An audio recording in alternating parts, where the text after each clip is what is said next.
सबसे ज़्यादा सुनता है वालिदैन की। और इंशाअल्लाह ताला कभी आपके दिल से ये बात निकल गई तो यकीनन तमाम फायजुल मराम हो जाएंगे, फायजुल मराम भी होंगे और कामयाब व कामरान भी होंगे। लेकिन अल्लाह के लिए नमाज़ पढ़िए और दुआ कीजिए अपने लिए और उसके वसीला दीजिए अपने वालिदैन का। ज़िंदा है तो फिर भी वसीला है, उस दुनिया में ना रहे तो फिर भी वसीला है। ना फरमान औलाद की भी दुआएं कबूल नहीं होती, ना फरमान औलाद की दुआ कबूल नहीं होती। नबी करीम हमने पता नहीं क्या क्या बना दिया इस्लाम को, क्या कर दिया हमने। नबी करीम अलैहिस्सलाम की हदीस मुबारक है, 3 बेटियां हैं, उन्हें बेहतरीन तरबियत दे, तालीम दे, दीन और दुनिया की तालीम से आश्कार करे, उनकी शादी कर दें तो अल्लाह ताला उन्हें जन्नत अता कर देता है।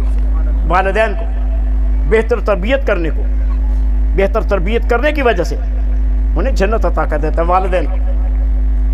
और बेटा बेटी सुबह उठे खुश होके अपने वालिद को सलाम करे तो अल्लाह ताला एक हज मबरूर का सवाब अता कर देता है, एक हज मबरूर का सवाब अता कर देता है।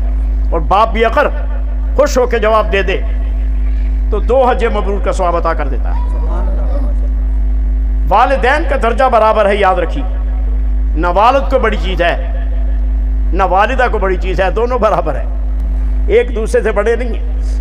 मगर वालिद को जो एक अल्लाह तबारक ताला ने चीज़ अता फरमा दी है कि जमात खड़ी हो तो जमात के आगे इमाम खड़ा हो जाता है, इमाम को दूसरी जमात पे फजीलत हासिल होती है।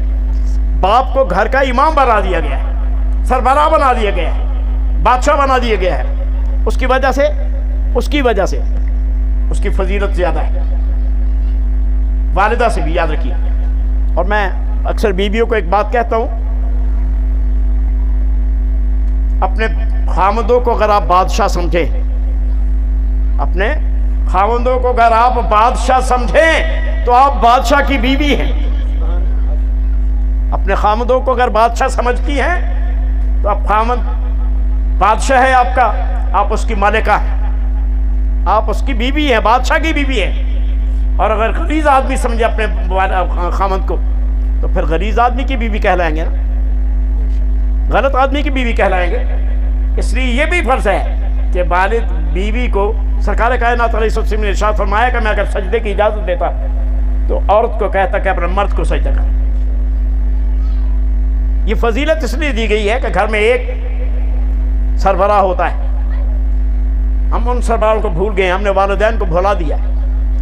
अगर वालिदैन की सही तरबियत हो तो यकीनन इब्राहीम बनते हैं, खलील अल्लाह हो जाते हैं, यकीनन मूसा बनते हैं, करीम अल्लाह हो जाते हैं, यकीनन ईसा बनते हैं।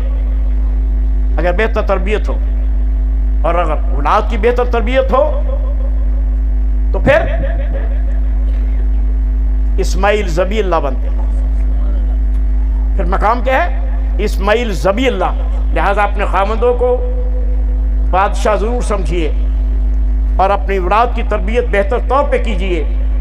जन्नत का परमट दे दिया है मेरे आका ने, और जिसे सरकार कायनात जन्नत का परमट दे देते हैं उसे रोकने वाली कोई चीज़ नहीं होती। सरकार कायनात इरशाद फरमाते हैं, बेहतर तरबियत दी आपने, बेहतर तालीम दी आपने और बेहतर तौर पे उसका निकाह कर दिया बेटियां बेटे का, तो अल्लाह ताला ने उसकी किस्मत में क्या लिख दिया? जन्नत। वालिदैन और औलाद अगर फरमाबरदार हो तो क्या लिख दिया है? औलाद को इस्माइल ज़बी अल्लाह की बिल्कुल उसी निस्बत से जन्नत अता कर दी है। और 40 साल की उम्र होती है फिर नबूवत का दावा करते हैं। 40 साल की उम्र होती है तो रसालत का दावा किया जाता है, 40 साल की उम्र होती है तो पैगम्बरी का दावा किया जाता है, अल्लाह ताला अता कर देता है। लेकिन हज़रत इस्माइल अलैहिस्सलाम को सिर्फ 17 साल की उम्र में, यानी 17 साल की उम्र में अल्लाह ताला ने पैगम्बर बना दिया, सिर्फ वालिद की फरमाबरदारी की वजह से। वालिद की फरमाबरदारी कर लें, वालिदा की फरमाबरदारी कर लें, इंशाअल्लाह ताला बेड़ा पार हो जाएगा, आपको परेशानियां नहीं रहेंगी। आज से ये मामूल बना लीजिए कि नमाज पढ़िए, नमाज पढ़िए, नमाज पढ़िए, और उसके बाद अल्लाह ताला से दुआ कीजिए, मौला पंजतरबाग और गौस सकलैन के साथ मैंने ये जो नमाज पढ़ी है, इसके सदक़े में और मेरे वालिदैन के सदक़े में मेरी परेशानियाँ दूर कर दे। अगर आपकी परेशानियाँ फिर भी दूर ना हो तो मेरा गला हादरा पकड़ लीजिए। हवा में बात नहीं कर रहा हूँ मैं, मौलवी की तरह बात करके घर नहीं जा रहा हूँ मैं, पीरों की तरह बात करके नहीं कर रहा हूँ। मैंने कहा मेरा गला पकड़ लीजिए, इंशाअल्लाह ताला वो औलाद कामयाब कामरान होती है जो वालिदैन के ताबे फरमान हो, और वो वालिदैन कामरान होते हैं जो औलाद की बेहतर तरबियत कर सके। मैंने अक्सर देखा कोई बीबी नमाज के लिए खड़ी हुई या कोई बंदा नमाज के लिए खड़ा हो गया, उसके छोटे छोटे बच्चे उसके साथ आके खड़े हो जाते हैं। उन्हें नहीं पता वजू करना क्या होता है, उन्हें नहीं पता नमाज क्या है। उनका वालिद या वालिदा खड़े हैं, औलाद खड़ी हो जाती है। यही तरबियत है।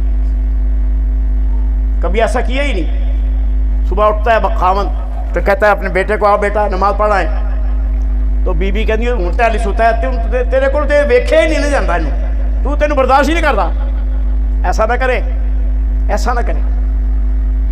ये धूप है, सूरज निकला हुआ है, 2 मिनट या 3 मिनट हम इसके नीचे खड़े नहीं हो सकते, हो जाएंगे।